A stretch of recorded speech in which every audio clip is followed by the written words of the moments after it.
Hello. Driving under the influence of alcohol is a serious problem that I and the Brigade Command Sergeant Major will not ignore. Your decision to drive under the influence of alcohol can affect your military, civilian, and family life. What is worse, your choice to drink and drive can have a detrimental outcome on another family's life.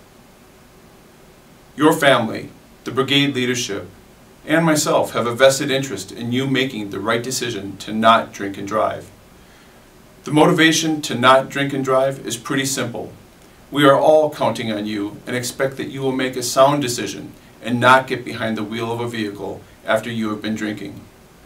The leadership of this brigade cannot follow you around 24 hours a day, 7 days a week, to ensure that you are making the right decisions when it comes to driving under the influence of alcohol. However, we can strongly advise you to hand over your keys or call a sober cab when you have been drinking. One drink led to another drink, which I found myself at about midnight, and 1 a.m. I decided that I was going to drive home. During that time, my friend had offered me a place to stay on the couch. I said, no, I'm fine, I'm okay to drive, everything's fine. And at that point, I honestly thought I was okay to drive. And that was the biggest mistake, is that, trusting in alcohol to make a good decision. Driving on 94 going home, I was pulled over by a state trooper. I had recognized him from in the Minnesota National Guard, and he asked if he knew why I was getting pulled over, and I thought that I was getting pulled over because of my speed at the time. And he informed me that he thought that my driving was a little erratic, and so he pulled me over. We did a field sobriety test, and he then took a breathalyzer and has a .10 on the side of the road. I know I'm being arrested, and I know I'm getting a DUI. It's a matter of what level when the blood work comes back, which ended up coming back as a .12. I'm sitting there and they're drawing blood and he's reading everything out, all the legality and the stuff that I'm probably going to be charged with, and I'm thinking about how I've let everyone down in my family and my life. I'm the guy that says, if you're going to have a drink, call me. I'll come pick you up. And at that point, I didn't call my battle buddies to help me out.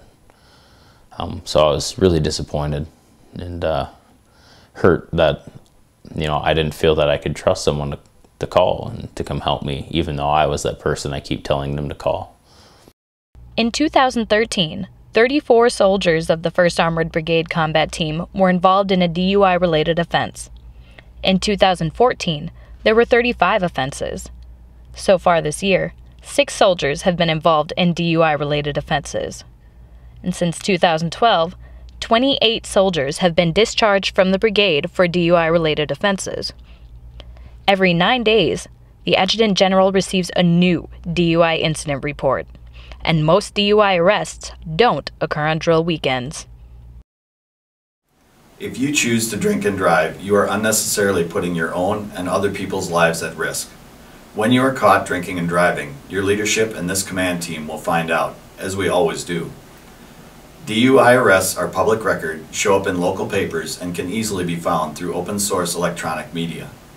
The monetary and financial strain a DUI puts on you and your family, as well as your personal and professional relationships, is just not worth it. The total cost of your DUI can be anywhere from $9,000 to $11,000. Besides the monetary penalties, a DUI can cost you your civilian job, your military rank, and worse, a discharge from the Minnesota Army National Guard. My license gets suspended. I lost out on a promotion inside my civilian career as an engineer. All said and done, from the time that from June happened, without having my vehicle towed, without having any civil repercussions, was $7,000 out of pocket. Today I find myself as luckily still a Sergeant First Class and still in the Minnesota National Guard. 15 years of good service, and we'll see where the future goes from here.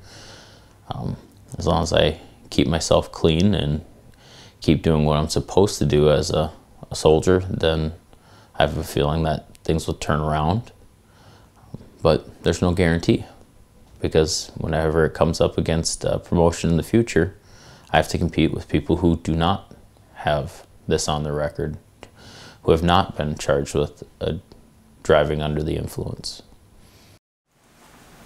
There is never a situation in which you should drink and drive. It's not worth it.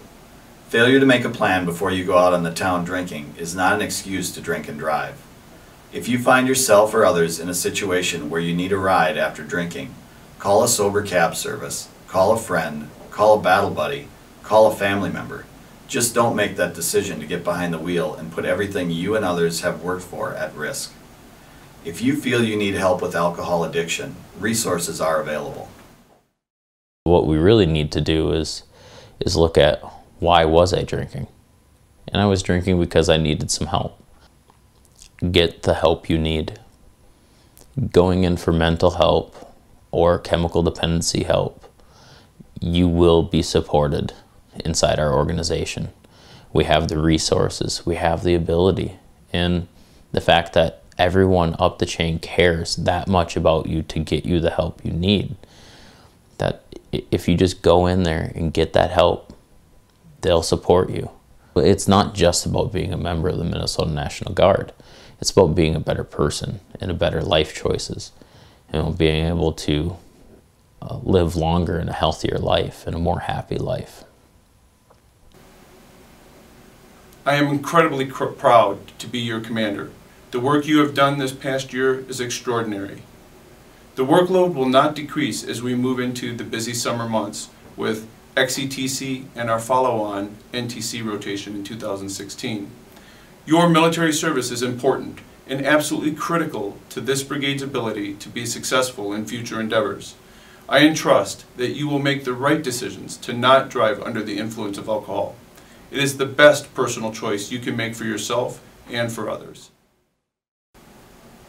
Sergeant Major Jelmstead and I are asking you to make the right choice.